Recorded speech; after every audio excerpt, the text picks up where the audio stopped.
Welcome to Dating's Policy. I'm Charlene. I'm Crispin. And this is our week in review. How are you, Crispin? Oh, I mean, there was a saying I put in another video that 2021. Oh, yeah. Happy New Year. I haven't been on film. Happy New Year. Happy New Year, everybody. I saw this oatmeal cartoon on the internet where they had this guy, he's running up with his pole vault. He's like leaping up and he had like this flag out the back as 2021. Yeah. And then like the bar was 2020 and the bar was like set. And yet we've already seen that 2021 is going to be at least as crazy as 2020 in some ways. I mean, maybe we won't have global shutdowns and things like that running through the whole year, hopefully, fingers crossed. Yeah. But we've already seen some dramatic events in the last week, unprecedented events. I mean, the shutting down of Donald Trump, the storming of the Capitol building with a guy with Viking horns.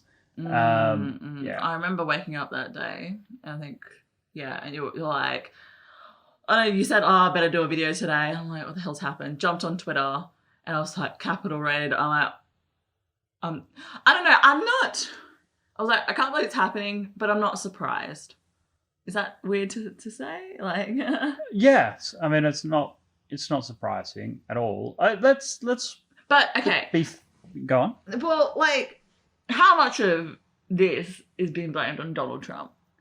All of it has been blamed on Donald Trump. Now, a lot of it unfairly, in the sense that the actual what had happened wasn't like armed insurrection. Okay, so people were saying, and that one of the tragedies of this and the footage of it and all of that is that it gives everyone who hates the conservatives, hates Trump, hates all Trump supporters more reason to hate them. to just basically persecute them outright. Yeah. And they're saying things that are absolutely absurd. They're saying that this was an armed insurrection aimed at overthrowing the government. And you're like, no, this is a bunch of yahoos trying to get selfies, right? This was... Now, absolutely should be condemned. No peaceful protest should turn into a riot. 4 people lost their lives, including what by every account a wonderful Air Force veteran. She was just protesting, but she went too far and tragically was killed by police. And this... So it's a tragic event, and everyone involved who broke the law needs to suffer the consequences of that. But what it has done is given those that want to erase the whole Trump memory, purge it from the annals of American history, every excuse to say that this was an armed insurrection and that Donald Trump is a terrorist, effectively. Now, this is just insane. But we've seen the tech giants act as if he is, right? So Facebook banned him permanently, and then Twitter now banned him permanently. Yeah. Should surprise nobody, except for the fact that he's a sitting president of the United States. He's still president of the United States. And the running joke is he can start a nuclear war, but he can't tweet on Twitter, right? This is just amazing. And I'm still in shock, and I'm actually deeply anxious that a tech giant company can assume more power than a government unilaterally.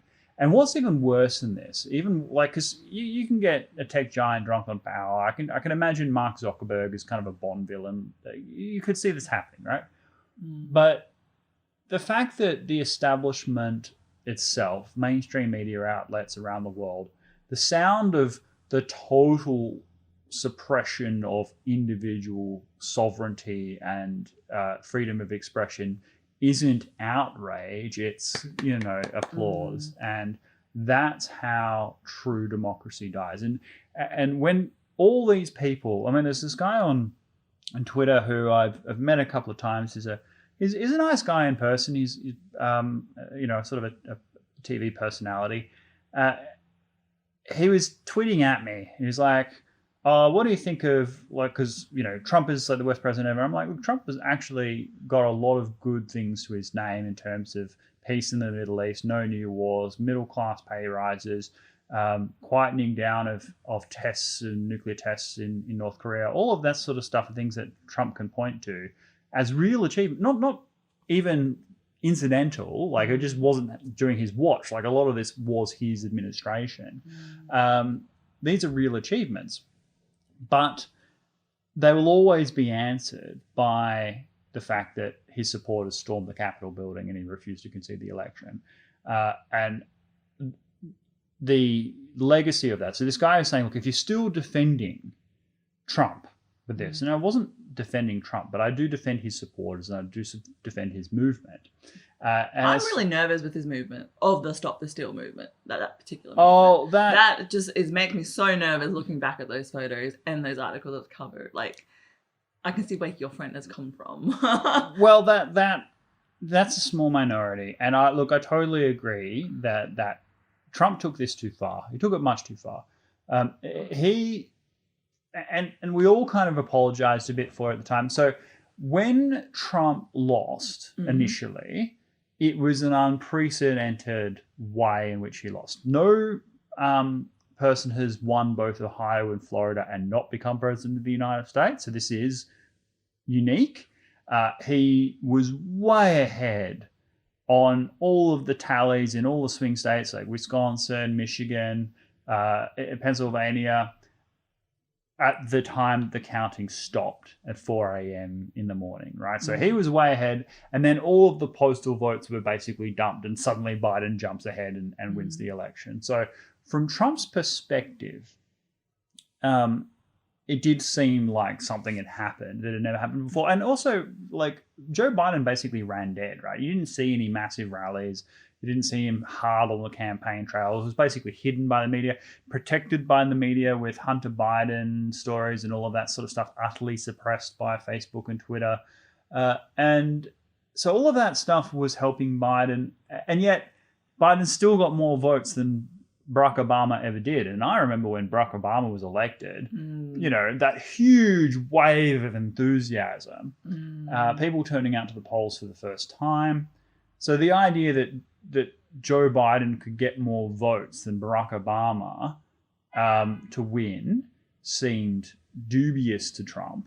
And the fact that Biden won despite losing a record number of counties. So what had happened was people were sending in their mail-in ballots, but weren't like supporting Democrats down the ticket. They were just voting for Biden and no one else. So you just had thousands and thousands of ballots coming in that just said Biden, right? So all of these things, to someone who was already skeptical of the process, who already felt persecuted through impeachment and Mueller investigations, all these things attacking Trump's legitimacy, Donald Trump himself, the fact that he thinks that the election has been stolen, like in his mind, it's not insane to think that, right? Like it's not right. It's not an objective truth, but it's not insane. Like you could imagine someone believing that. And I think that for whatever else, for all of the faults that Trump has with this, and they're significant, I think he genuinely believed that's what happened. I don't think he's just being cynical.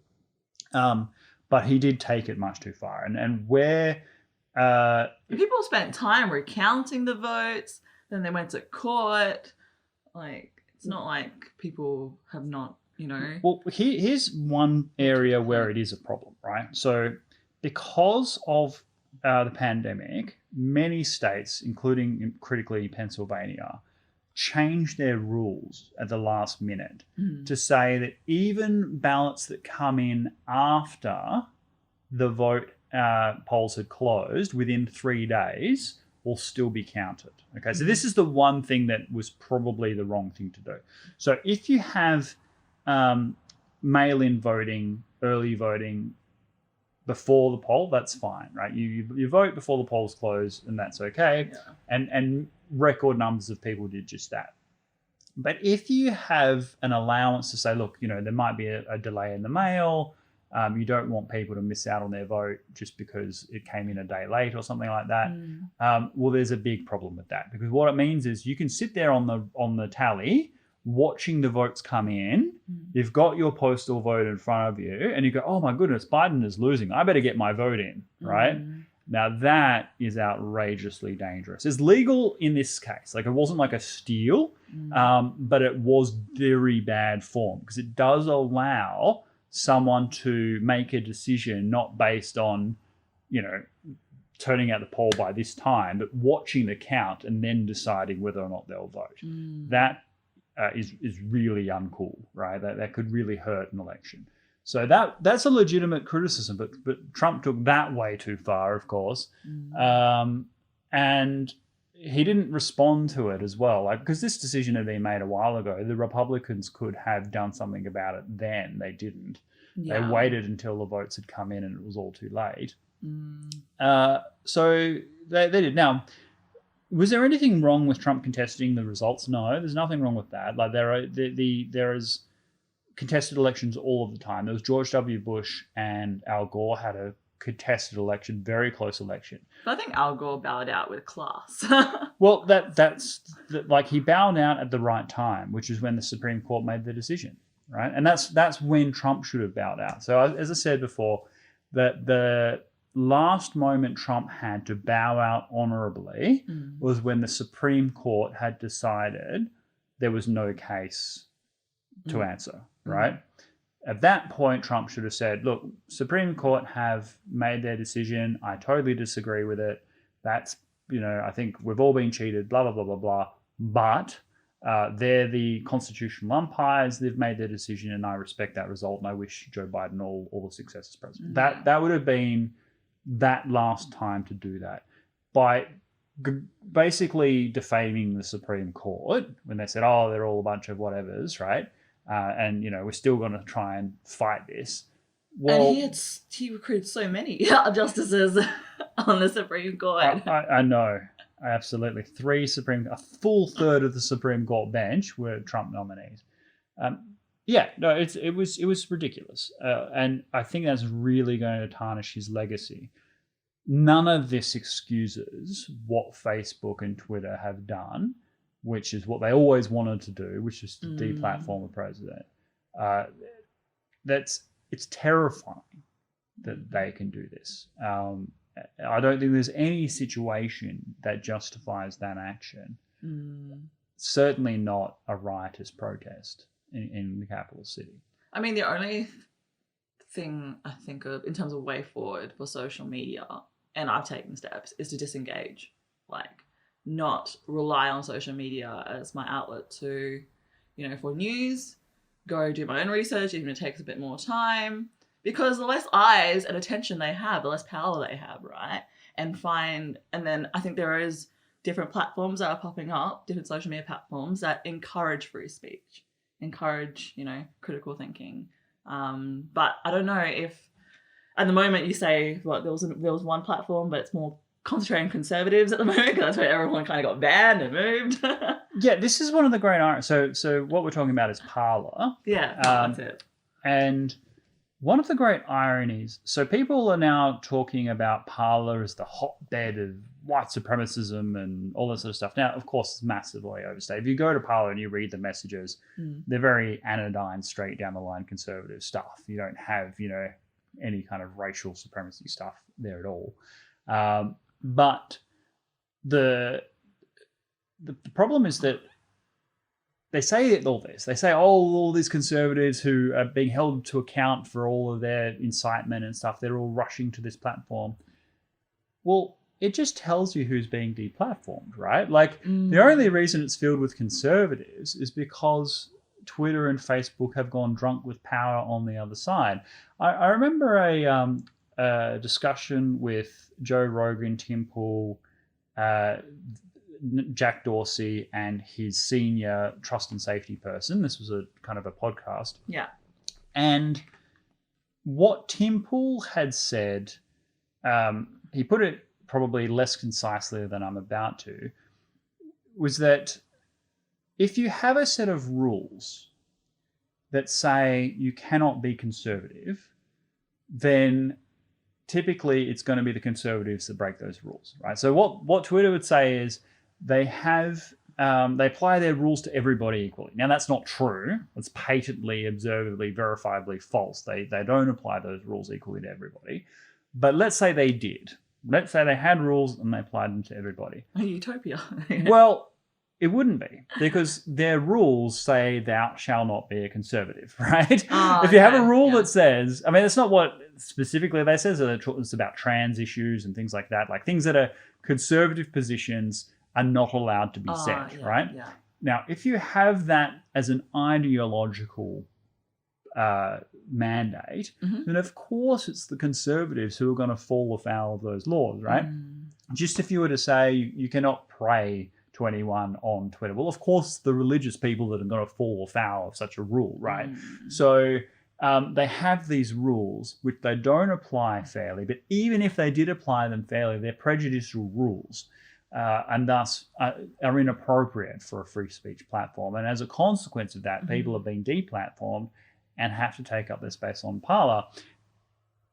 It's a really dangerous phenomenon, because what it does is, first of all, adds to the echo chamber. If you're only on Parler, then you're only going to hear the echo chamber of the conservative views. And as people exodus to Parler, when they take the message, take the hint that they're not welcome on Twitter, welcome on Facebook, that it's too dangerous for them to operate in these platforms, then they will self-select to move to Parler. What do you think about platforms like Reddit?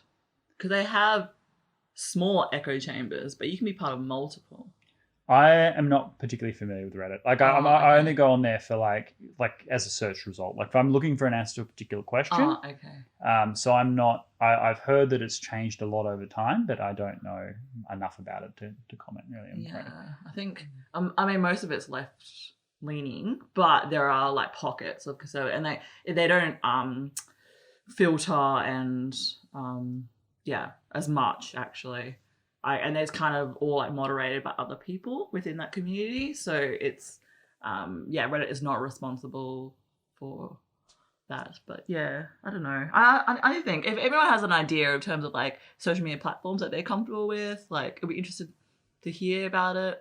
That isn't a Facebook or a Twitter, because like what is the way forward? Like, laws, that'd be great. Like some policies to put them in their place and protect our rights.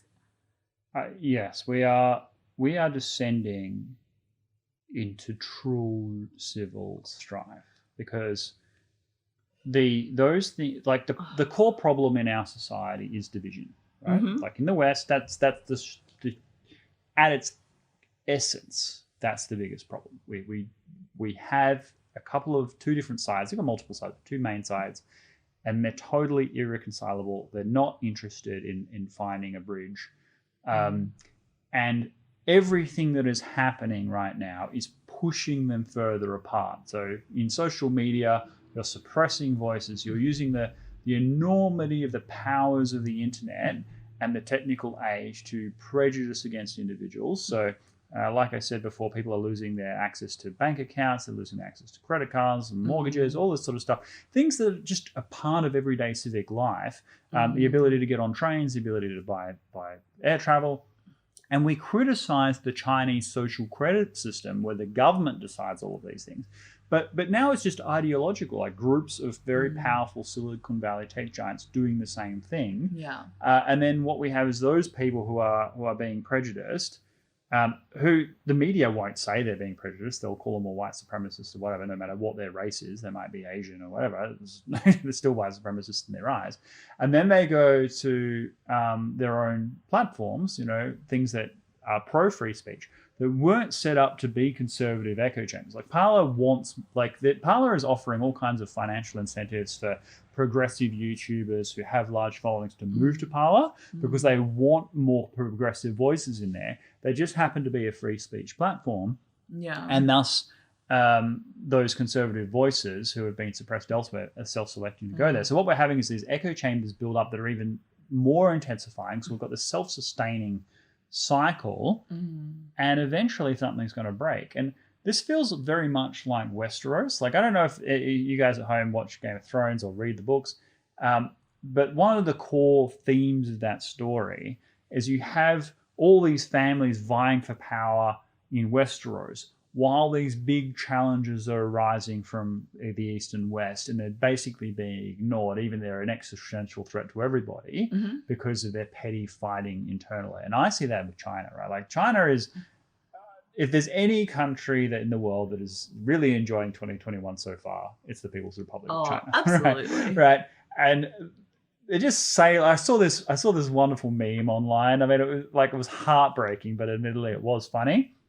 So when all the Capitol protests were happening and Trump had been kicked off Twitter and all of this stuff, there was this Xi Jinping on the phone to Putin, and we're like, bro, are you seeing this, bro? And he's like, yeah, bro. And it's like, oh, hold on, man, I got another on the line, and then it's got Kim Jong Un, bro, like, and it's not going to be far from the truth, right? Like these nations are just, people are losing faith in the United States, not just at home but abroad, and people think it's all about Donald Trump, but it isn't. These are issues that run far deeper with how power is distributed, the enfranchisement of people who have been left behind.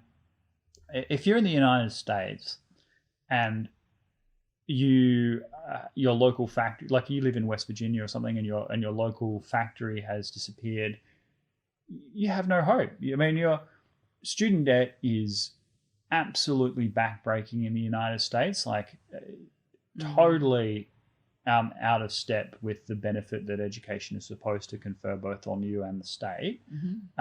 The cost of healthcare is insane, and if you get sick, then if you don't have good insurance, then you're stuffed, right? You go into total medical bankruptcy. Minimum wages are not capable of sustaining a living salary, and retraining options is just absolutely non-existent. So if you're middle-aged and your local like car manufacturer or something goes, then you're on the scrap heap.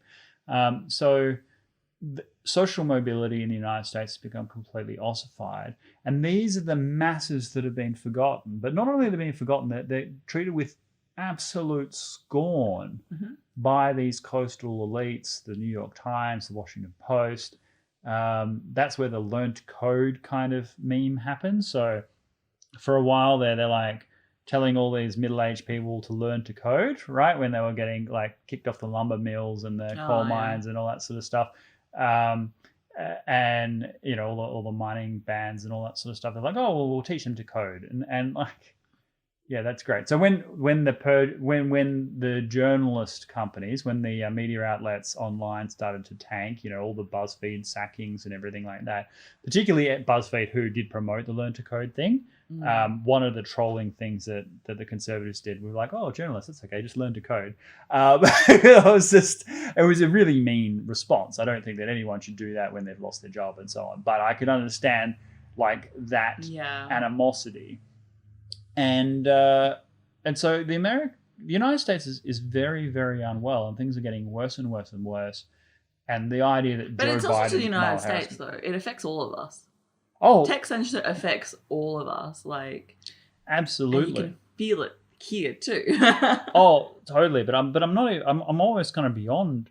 Like, so when I'm talking about it here, there's tech censorship. But that's just one issue. Tech censorship is about the appropriation of power by a small number of people in Silicon Valley, power to which they are absolutely not entitled and were never elected to have, right? Yeah. That's one thing. But then there is the broader malaise of the West, okay? The United States is no longer able to exercise moral leadership in the Western world. They're too internally divided. Civil conflict is becoming more and more intensified. On the one hand, you have like the Antifa, the BLMs, and then you have the Trump supporters on the other. And they're just irreconcilable. They have different worldviews, different perspectives. They no longer see each other as fellow Americans. Yes, exactly. Fellow Americans who have different ideas to achieve the same outcome. No, they see them as pernicious, evil actors that want to destroy their culture, life, and community.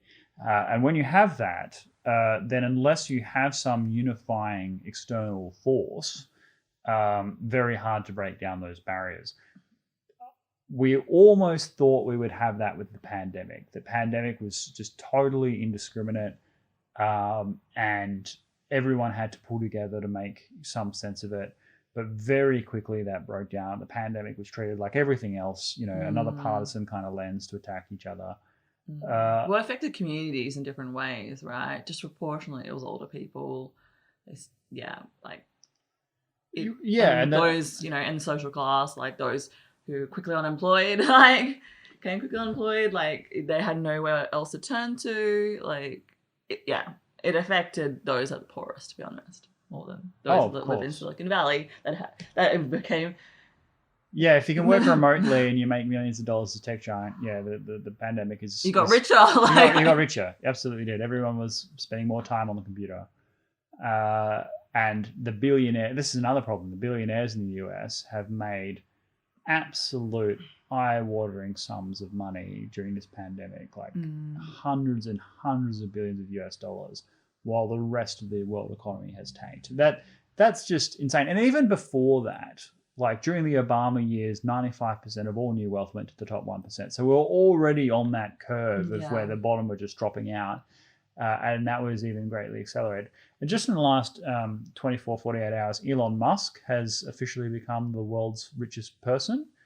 I don't really understand. Like, I like Elon because at least he's got personality. He's got kind of like, he's a very intelligent kind of guy. And makes all kinds of quirky online presence, and he's the sort of guy you'd like to have a beer with. I don't really understand why Tesla is people are investing in where they think electric cars are going to go.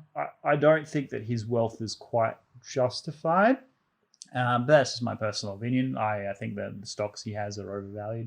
But I think it's because of Elon himself. People think that he's such a genius, he's a modern day Einstein, that everything he touched will ultimately turn to gold. So there's a bit of a bubble relative to the actual earnings of his companies. But that's an aside. The thing is that I think we globally are going to have things that we're going to have a reckoning in the West. We have a total crisis of confidence. We have people not only being unable to defend Western values of sovereignty of the individual, Enlightenment principles, scientific method, freedom of speech, but actively attacking those things on the basis that they apparently spread harmful ideas. Meanwhile, ideas that I would consider to be truly harmful, that of like intersectionality, critical race theory, social justice, so-called, are spreading around the world in an authoritarian way, that we are being encouraged to re-racialize our society and judge people on the basis of their so-called oppression points. I think that's a very dangerous way to carve up the community. But I believe, as a Western liberal Democrat, that people who have those views have every right to express them and should compete in the marketplace of ideas. And they should win out because their ideas are better and they prove themselves to be more valuable to contributing to our human well-being, not because they've suppressed every other idea through the control of the forces of the state. And we're in a very dangerous place now. And while that's happening, while we have this total lack of confidence in our history and our culture and our values and all the things that we've contributed to the world, there's so many people out there that think that everything to do with the West is terrible, where in fact Western culture, Western traditions, Western Enlightenment principles have added to human well-being in immeasurable ways across every spectrum of the human index. So it's only people that don't understand history truly that believe that. But that fact is only going to pay the hands of the rising power of the East, China. China is the greatest beneficiary of this culture of confidence, because if you don't believe in Western culture, it's very hard to stand up and fight for it. I mean, at the end of the Roman Empire, people were kind of welcoming the barbarian invaders. They kind of saw them as, noble savages that were holding to their true values and stuff, and they were, oppressed kind of whatever. Whereas, and they compared that to what they saw as the corrupt, rotten republic of the Roman Senate, and all the imperial taxes and the dilapidation of Roman values. And they saw, that the empire deserved to fall. And that's the tragic thing, is that it becomes harder and harder to find loyal people. So I'm tragically worried. We've got a strengthening power in the East that is totally against all of our values. And when China takes over the world, Like, it's going to be so much worse. It's going to be far too late then for people to realize just how good things were. And It's going to happen sooner than later, right? Well, there's a Napoleonic saying, never interrupt your enemies making a mistake. Right now, the West is in this death spiral wherein the best thing China can do is bide its time. Just continue to get wealthy, continue to trade, continue to build its One Belt, One Road initiative, try not to antagonize anybody, go back even to the age of peaceful rise and not drawing attention to oneself, and just allow everything that's playing out in the West to play out. I mean, and this brings me back to the Game of Thrones thing I said. Look, if the White Walkers in the north of the Wall and Daenerys with her dragons in the east just leave the Westerosians to fight it out, by the time they come, it's just like it's a walkover, right? And right now, Western culture is in a death spiral, which is tragic because I think that the West, particularly in the 90s, was the apex of our civilization. So what can people do at home right now to improve the situation? Just because at the moment I'm feeling depressed, Crispin. Okay, well, first of all, ignore anyone that says that you have to get rid of your friends and family if they don't agree with your views, right? Like, that's something I'm seeing on the progressive side of politics, is like, if they don't believe in BLM, then you shouldn't talk to your uncle, right? Like, that's just... First of all, opinions are not values. Let me say that again. Opinions are not values. What people need to value is their human connection based on values, right? So there are plenty of people that I disagree with politically who I spend a lot of time with and enjoy as close personal friends, right? And don't let anyone divide you. That's the first thing, right? Like, if you see people for who they are as people, not because of opinions they hold or what they believe. That's number one. That's the most important thing you can do. And also, it'll just make you happier in your personal life. Forget these global geopolitical changes and all of that. Just in your everyday life, you'll be better off that way.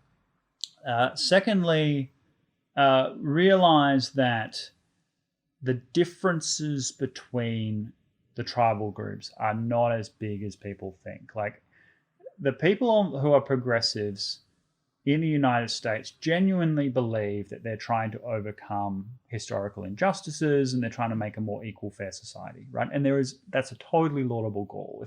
If the hierarchy of sins is such that that people are being oppressed by the current structures that prevent them from actualizing their real potential, then those barriers do need to be removed, right? I profoundly disagree with the focus of that attention, but nevertheless, that is a good place. And likewise, recognize conservatives, if you're a progressive person, are not... conservative is not a synonym for ethno-supremacist, right? A conservative is someone who believes in the Western liberal tradition, okay? And doesn't automatically perceive everything to do with our culture as being manifestly, uniquely bad, right? And one of the things that people have to do when they look at history, this is another thing you can do at home, is when you point to something in history, say, something that the British did in India or something like that, and you go, oh, that was a terrible thing. Yes, it was a terrible thing. Don't excuse it, right? But you have to look at it in the context of compared to who, okay? Like, people are judging everything based on their present day perspective of things, okay? But without question, the British Empire was the most humane, the most generous, the most selfless, the most dedicated to improving the lives of the people with whom they ruled over than any other colonial power in the entire history of the world, right? So they go, well, these things happened at these times and places that were bad. Like, look at what happened, in the Boers during the Gold Rush. These are genuine things that shocked people at the time, right? But at the same time, you go, well, compared to who? The Spaniards, right? Like, people have to understand that was the general way things were done all over the world, and not just Western. Like, I mean, I'm not even comparing just Britain and Spain, both kind of, Europeans. Like, compare the British to the Ottomans, or the British to the Mongols, right? Like, it's not a Western thing, okay? So there's that. So just be generous to your culture is the thing that I would say. And also what you had said as well, spend less time on social media. It's the promise of the internet is dead, okay? There was that promise that said that we're going to bring everybody together. We're going to expose people to new ideas, new cultures, new ways of thinking. People will be able to exchange things and become richer as individuals because they'll have a broader perspective and experience in human life. Whereas what's actually happened is people have become more tribalistic, more angry, more radicalized across the spectrum. And the difference between normal life and the Twitter sphere is remarkable. The problem is that the Twitter sphere is starting to bleed into normal life.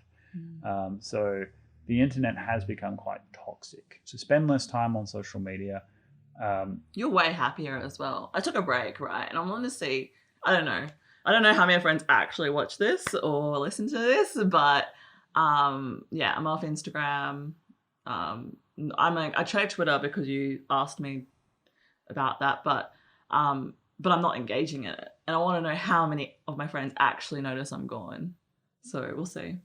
I'll give an update, but I'm so much happier. Like, so much happier. I don't know. I feel like when you see, obviously it's trying to reinforce your own biases and then trying to get a response to you. And the more engaged you are, the more attention, your eyeballs keep going. Like, so less time you spend on it, less time it changes your mind and makes you an angry person. Like, yeah, it's, you feel a lot freer. And plus your day goes a lot longer too. Like, I'm getting a lot more done. Which, by the way, a side note, how's the book going? Well, look, thank you for asking about it, because it means that now I continue to have that fire. No, I have been writing it. I have been writing it. Not like, am I as far along as I'd like to be? Of course not. No one ever is. But it is taking shape in terms of its direction. So I am modestly confident that I will be most of the way towards my objective at the end of the year. But of course, behind, everyone is. But no, I think it's important. And also, there's just been so many distractions, as you said, like what's happened just in the last 7 days in terms of during the course of this year. Enormous thing to grip you, right? It's hard to focus just on your little narrow book. And one of the tragedies of the internet is that it has hurt long form authorship, because people don't write the books that they mean to write, and people don't have the attention spans to read them. So so there's that. But no, I'm not unhappy right now with where it's at. Good. Could be worse. Could be worse. Yeah, I'm gonna keep him accountable because he's gonna. Good, fair enough too. No, I appreciate that. I have a personal project, into writing, and I think having to concentrate for long periods of time is a skill. It's a muscle, right? And we've kind of lost it over time with social media and our phones. So spending less time will help us build that muscle again. Have you read Deep Work? It's a book, Deep Work. Oh, right. Okay. So, I thought you were saying it as a verb. No, you're asking as a noun. Have you read Deep Work? Yes. The book Deep Work. No, I have not. Yeah. So it kind of goes into that. He's very anti-social media, but it goes into, before social media, people were able to read books like at length and concentrate really hard on really intensely. But now, like, we hit with dopamine all the time that we've lost that. It's a fair point. Yeah, sure. and honestly, it's that intense work and that intentional concentration that we get amazing things, right? It's not seeing that TikTok, that 30-second TikTok, and then seeing the other 5-second TikTok, and then forgetting what the hell the first one was about. It's actually concentrating. So that'll be my focus as well for my break of social media, but we'll see. Yeah. Well, there is one harmonious balance, which is these long form podcasts. That's true. It doesn't require concentration to the extent that you have to hang on. I'm sure you all there hang on my every word and make little notes and annotations in your notebook as I speak. I'm sure that's what you all do, but it's not required. You can sit there and be driving along or doing the dishes or whatever. And listening to this in the background and picking up bits and tuning in when something happens that interests you and then tuning out when it's not. And that's a really great thing that the long form podcast, it does capitalize on both of those things. You need to have a long enough attention span to have this running long enough to be listening to it, but you don't need to be focused on it the way you need to grip like a really difficult bit of philosophy.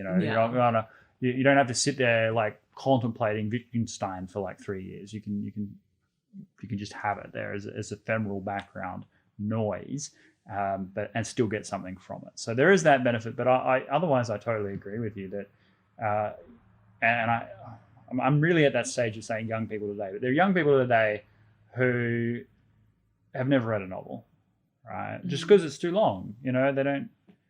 Like, why? Think about how many YouTube videos they could watch in that time. And even me, like, if I sit down and read a novel, it has to be largely on either I have to have a reason to be reading it, or it has to be on recommendation from people I really trust, right? Because it is an investment of time. Yeah. Okay. So when, and I'm seldom disappointed. Like, I know people who like the kind of books that I like, and therefore they'll tell me, oh, you must read this, and I'll go and read it. But yeah, I mean, if it wasn't for social media, I would have read all the classics by now. As Mark Twain once said, a classic is a book that everyone wants to have read, but nobody wants to read. School. Like school. I want to lighten the mood up a bit, actually. You bumped into somebody when you played a bit of poker. Yeah, so I was at the casino, and I was waiting for a seat. It was like a Friday night, so it was banked up to wazoo. So I was wandering the floor and getting to play poker. Yeah. I have to wait for a seat because with social distancing and everything, like there's just not that many seats at the tables available, right? Because there's not enough. Like they can't squeeze people in. So if it's a busy night, then you're waiting a while, right? Yeah. But I was walking the floor and a guy came up to me, a young man called Lewis. Hello, Lewis. Said that he watches the channel, which is a really great thing. Like it's really amazing when this happens, and it happens exceptionally rarely because we're only a small channel. But I don't think I'll ever get bored of it, even if we do grow, because it's great to see real people talk about the content that we're making and that they're consuming it and getting value out of it. Yeah. And so Lewis, it was a very brief encounter, but I enjoyed that conversation. Big shout out to you, mate. And he did mention that he's just started a YouTube channel, Electronic Music. So if you watched this episode, if you happen to come across it, leave a link to your channel down below. We'll definitely give it a shout out and listen to the music. Sounds great. And yeah, no, it's wonderful. So if you ever do see us, or any other YouTuber, I think. I mean, obviously, I can't speak for the entire creative world. Yeah. But I certainly enjoyed that interaction. It was brief. It was obviously embarrassing a bit for him, that awkward thing where you walk up to some stranger. But I got a lot out of it. So if you do see your content creators, your favorite content creators out there in the street, by all means, go up and say hello because it's part of the community. You want those interactions. So that was really great, and thanks, Lewis, for saying hi. Yeah, it's absolutely incredible. It is incredible because it's weird, right? So we do get hundreds people watching, a couple hundred to watch, and you're like, oh, is everyone actually listening? And that's a weird experience. But yeah, to have that small interaction just reminds us that no, there are actual people on the other side of this camera, who are getting real value out of this. And I don't know, it's amazing to be able to meet them in person as well as, connect online. Yeah. Oh, I don't know. I think that's a highlight of the week. Yeah, well, I mean, we are planning when all of the social distancing stuff dies down and the opportunity for travel arises, I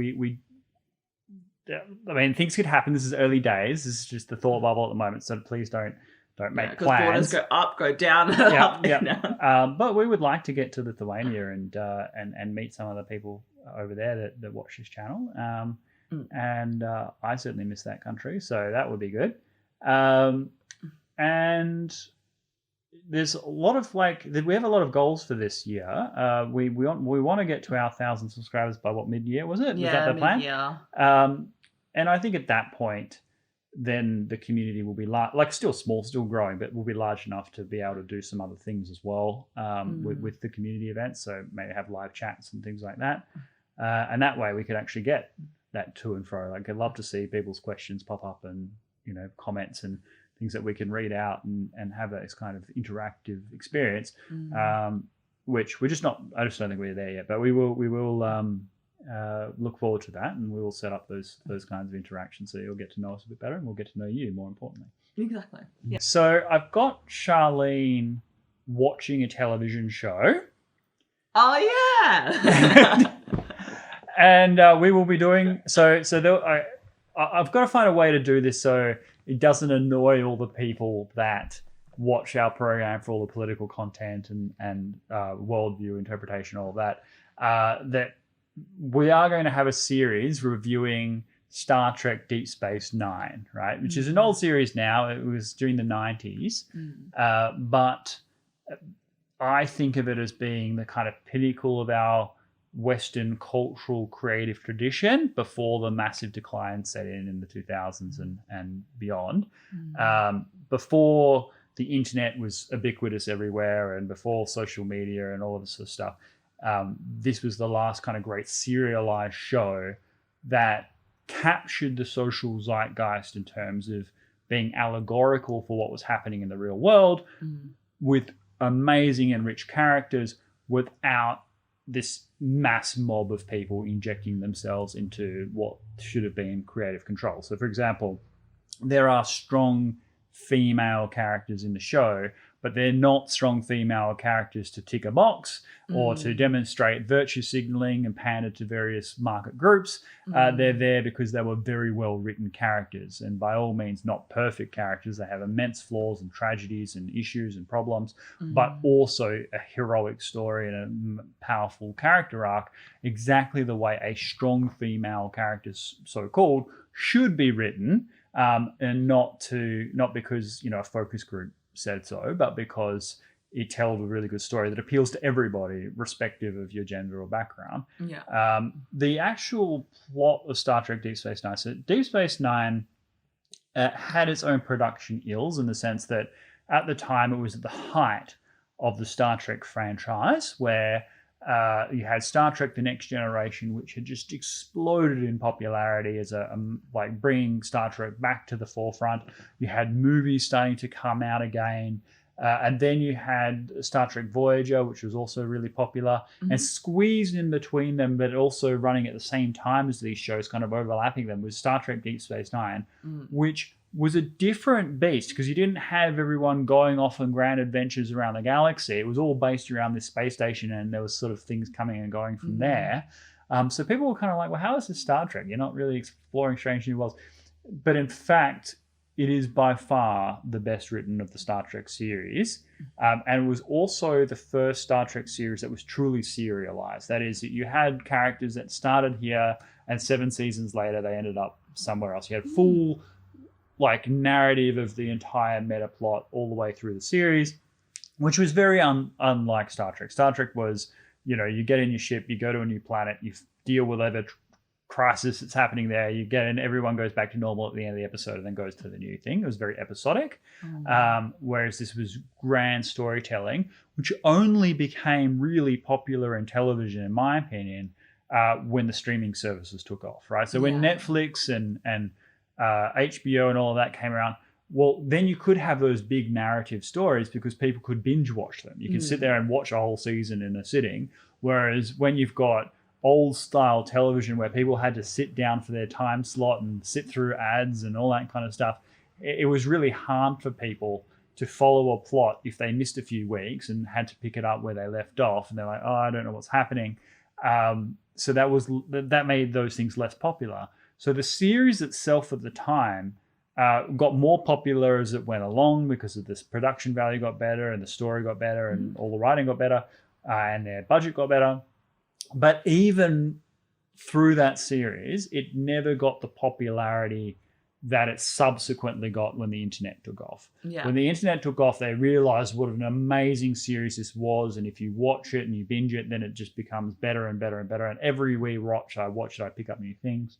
And so that's a series that I've got Charlene into, unfortunately for her. I started watching it. I watched the first few, so yeah.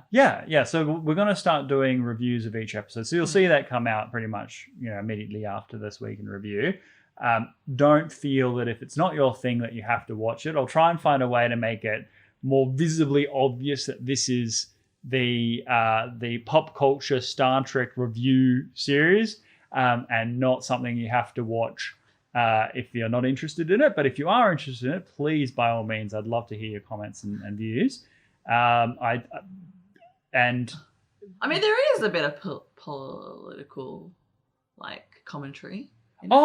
Yes, but and done well, done without prejudice, right? So the show ran from 1992 to 1999, okay? What had just happened then? The Soviet Union had just collapsed. Okay, so the story in DS9 is that the Cardassians, this empire, had occupied this planet called Bajor for 50 years, plundering it of resources and controlling the population. Okay, it had just withdrawn from Bajor, and the Bajorans were on their legs trying to cobble together independent governments and dealing with all the corruption and everything like that.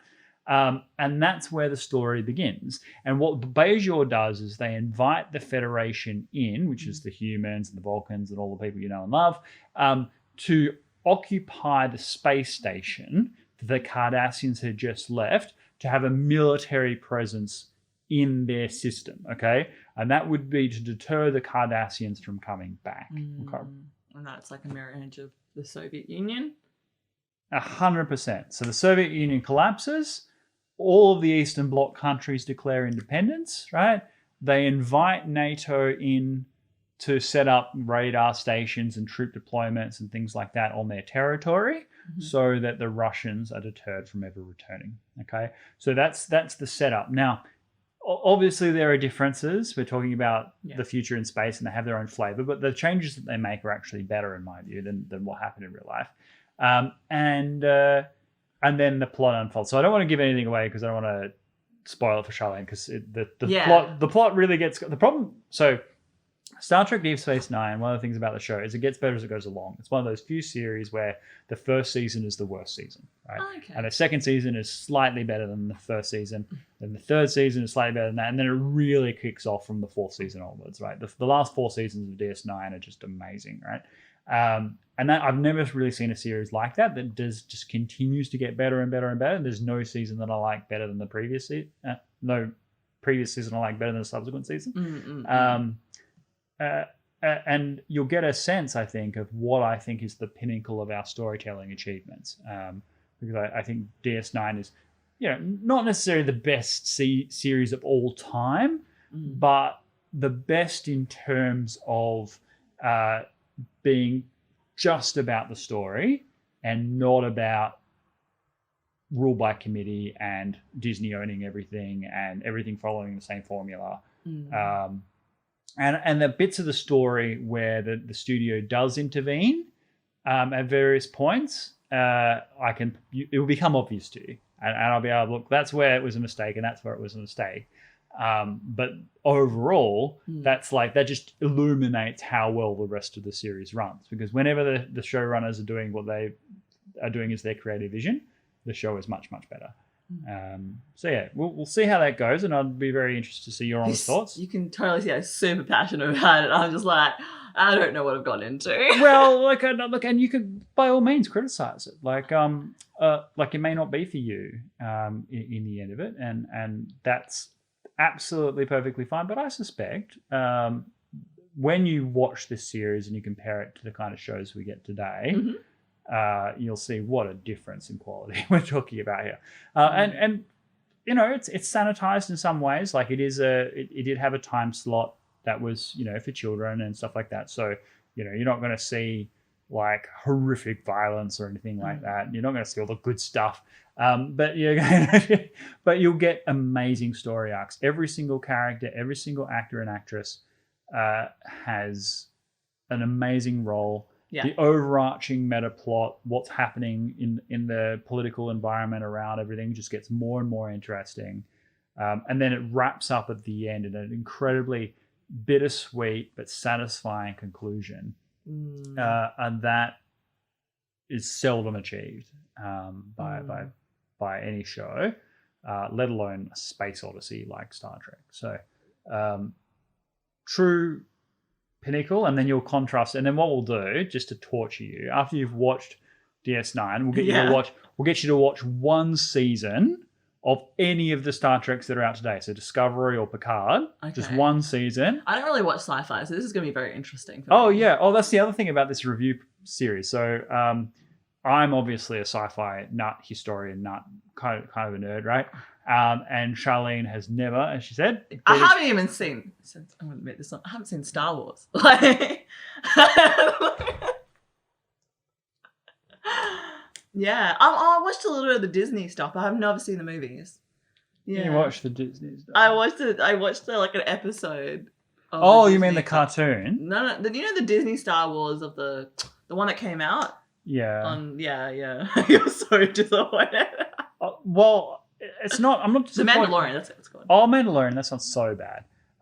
No, my disappointment isn't in you. My disappointment is in our modern cultural age. It's okay because my friend actually explained the entire plot to me from like start to finish.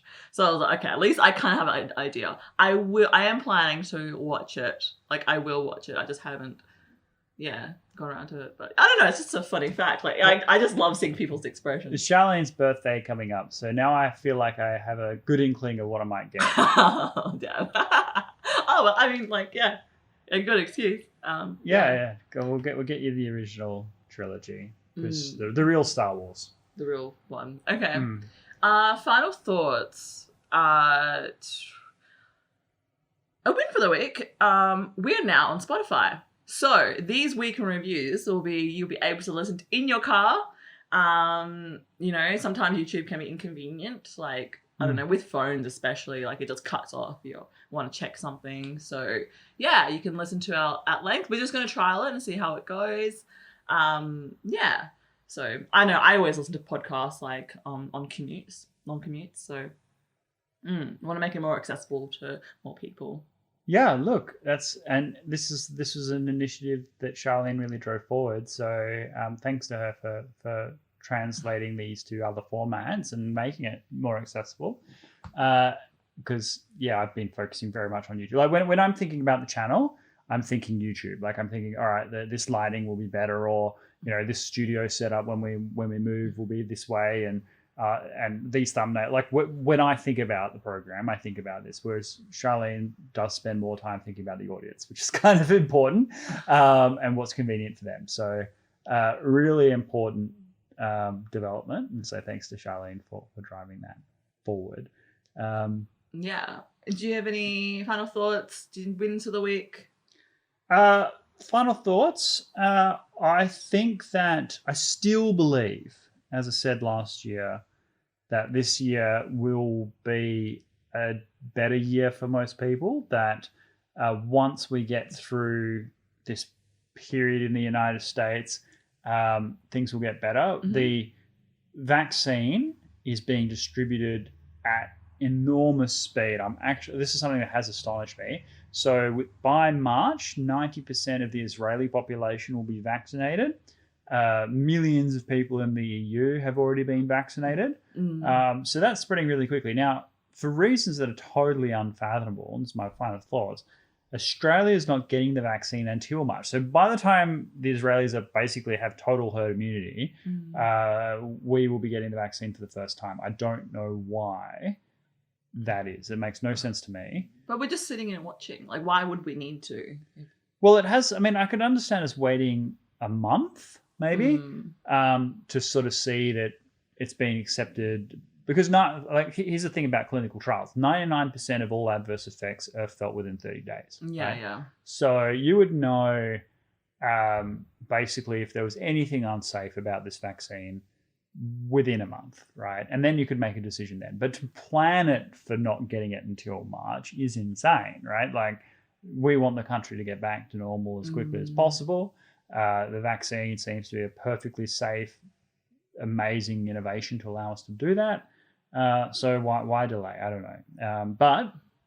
But maybe, you know, maybe there are wiser heads than mine. Maybe that cautious approach is the right approach. Yeah. But certainly I am extremely pleased to see this technological achievement. I'm also really, really relieved that the most effective vaccines were developed in the United States and Britain and not China.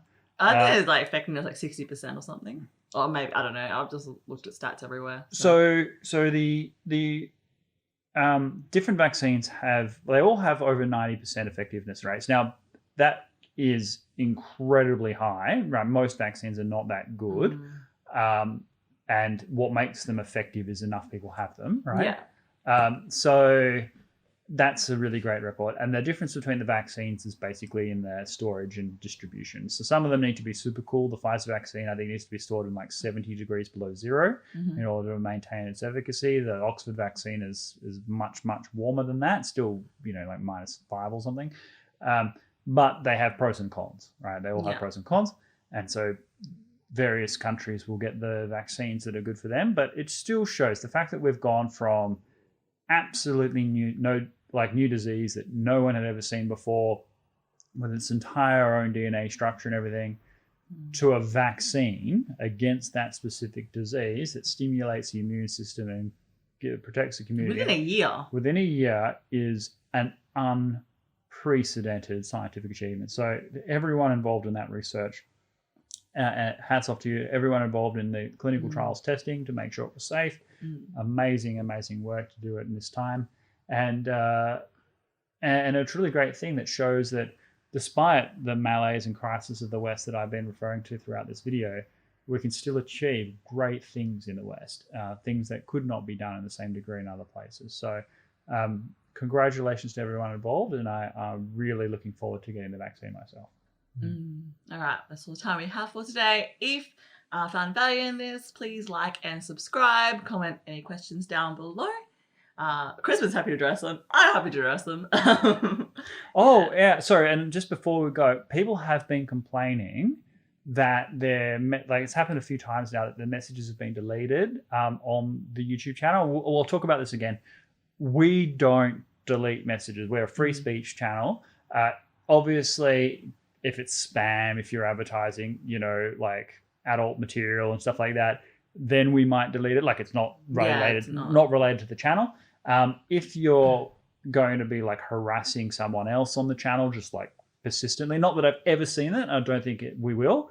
But if it was it would have to be pretty extreme, right? But if you're just expressing an opinion that's different to our opinion or supporting our opinion or whatever it is, and you express it in a colorful way, I absolutely personally don't care about that. We will never ever touch those comments. But YouTube does have these community guideline algorithms that keywords, key phrases, it automatically deletes them. I think it's because, like, to be fair to YouTube, I don't think it's just censorship. I think they're worried about like children advertising and that sort of stuff and receiving complaints from parents and whatnot. So it's not just them being censorious, but of course they are censorious. So feel free to express your opinion. We really want to hear them, but just be mindful of the words you use and imagine like if it was your grandmother that was hearing it. I think that's a good thing to keep in mind. And then if you could phrase it in a way that you could tell your grandmother, it should be okay. Yeah. But we won't delete them. It'll be YouTube. Yeah, exactly. Yeah, because I'm like, I was so surprised, and I have seen it happen. It is just certain keywords that YouTube just selected. So yeah, definitely. I haven't touched anything. I read them and I'm like, oh, that's But anyway, that's all the time for what we have today. Thank you very much. See you next week. Yeah.